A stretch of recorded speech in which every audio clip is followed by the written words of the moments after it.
Yo, what's up guys, welcome to another video from Manifest Sound. And in today's video I'm going to be showing you guys how to make Afrobeat drums like the pro. And with that being said, let's dive right into the session. So basically guys, quote and unquote, there are really no rules in creating professional drums or drum loops like the pros in the industry. However, there are some key factors to consider when creating drums, especially for Afrobeat music, which we are going to be diving in shortly.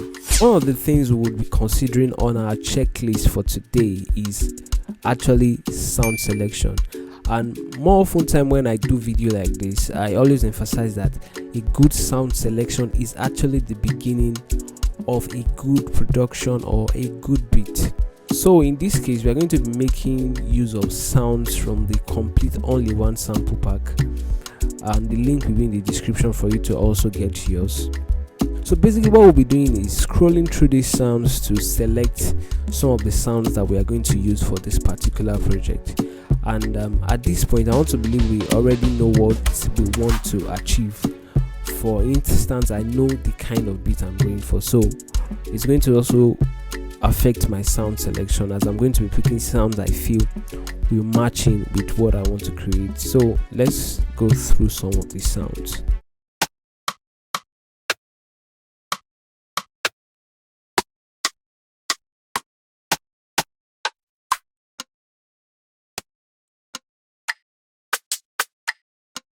Actually like this one. Then next up I'm going to select a kick.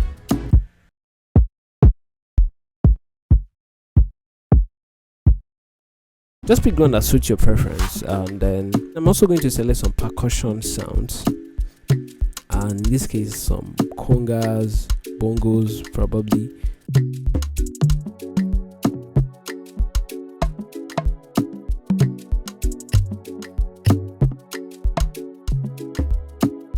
So with that being said, we are going to move to the next thing on our checklist, which is actually now creating the drum groove.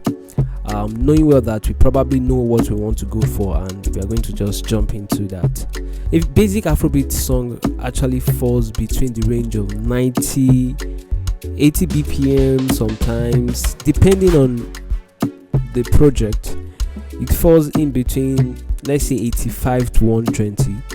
And depending, like I said, depending on the project, probably is a kind of a fast kind of thing or a slow kind of thing, and also depending on the preference of the producer. So in this case I'm going to be using 100 BPM or 90. First off, I'm going to be starting with my rim shot.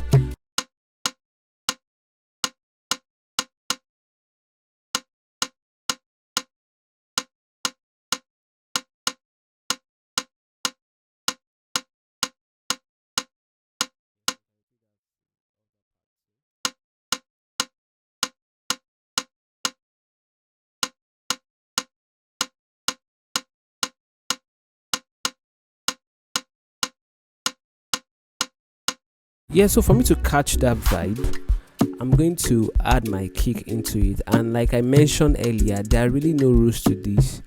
The major thing is that you come up with something really unique and amazing. So in this case I'm just going to fill each 4 steps for my kick, and I have this.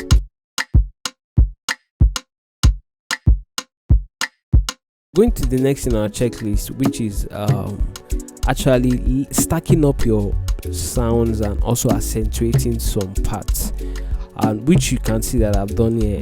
This is actually the basic rim shot pattern. Yeah, but then I accentuated with another rim shot, as you can see.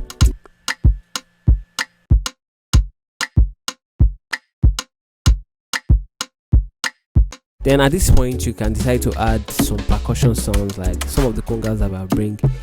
We are going to put them into action, and then some of the hi-hats, the metal sounds. Just be creative basically. And like I mentioned, there are no rules to these things. You just need to understand some key factors.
Yeah, so basically you can see it's actually getting more interesting.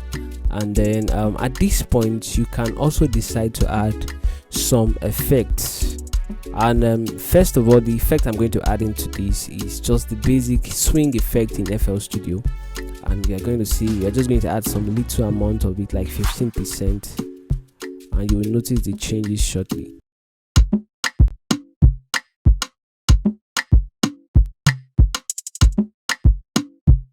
So then, what is actually an Afrobeat drum groove without a shaker loop? So next up, we'll be adding a shaker loop that actually befits this our drum loop. And for us to do this, we're going to bring it to the song mode and look for a shaker loop that befits it. An interesting thing about the complete all-in-one sample pack is it comes with 100 shaker loops for Amapiano and Afrobeats, as you guys can see, and you can select the one that best fits your project. So in this case, we're going to be playing the drum loop and then looking for the one that best fits this drum groove.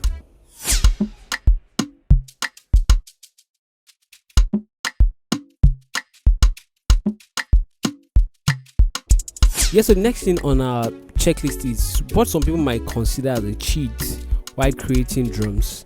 But actually, like I mentioned, there are no rules, and this technique actually makes your drum sound so full, and it's actually by adding percussion loops to your drums. And in this case, I'm also going to be picking sounds from the complete all-in-one sample pack, and I'm going to just browse through some percussion loops and see the one that fits into this project.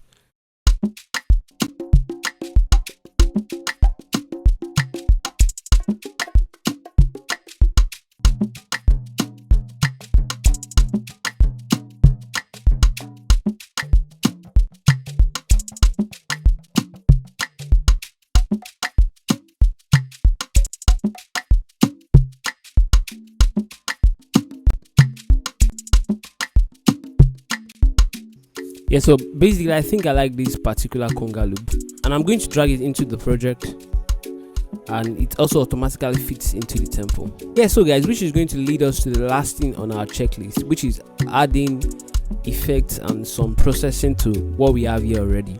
And the first thing we're going to do is actually to send everything that we have here to the mixer channel, and we can do that by just double clicking this green symbol to make sure everything is highlighted. Then we go to the mixer channel and we come to the first insert, and then we right click and select route selected channel from this track, and boom, it automatically spreads it across the mixer.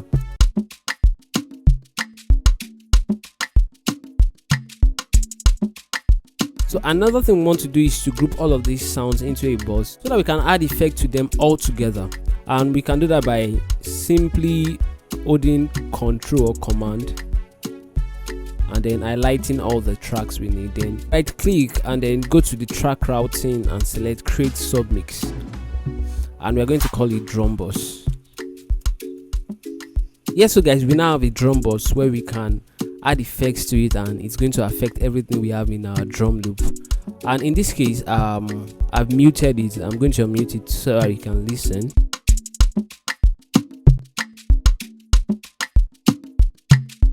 Basically, the effects we are going to be adding to this drum loop are actually going to be subtle effects, because most of these drum sounds are actually processed already, so you don't want to really do too much.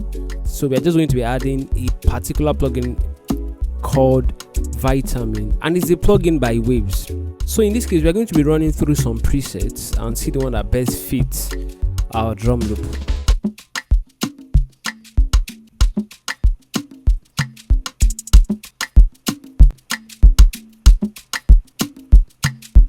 Yeah, that's too extreme.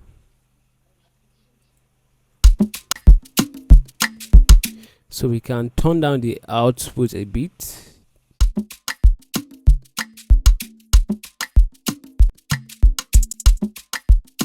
Yeah, so I think I'm liking this preset because I could hear the crispiness and also see here the low end. And we are going to do a bypass test to see what this plugin is actually doing to the drum loop.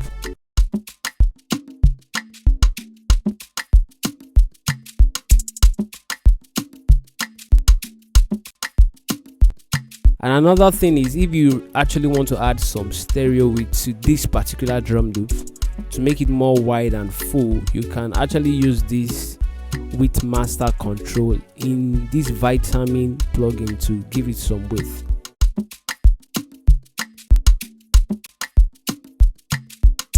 Yeah, so I'm actually going extreme like that, but then you can just find a sweet balance for you. For this particular project, I'm just going to turn it around 180 or 185 is actually fine. And then I can increase my output a bit. Let's just say 5. So this is how it sounds before.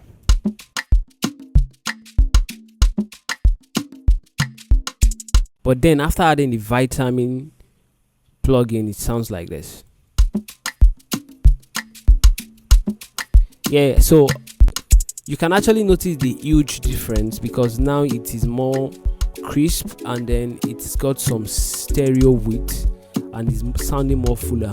If you find value in this video, kindly hit that like button, and if you are new to this channel, also hit that subscribe button and turn on notification for subsequent updates from this channel. See you guys in the next video. Peace out.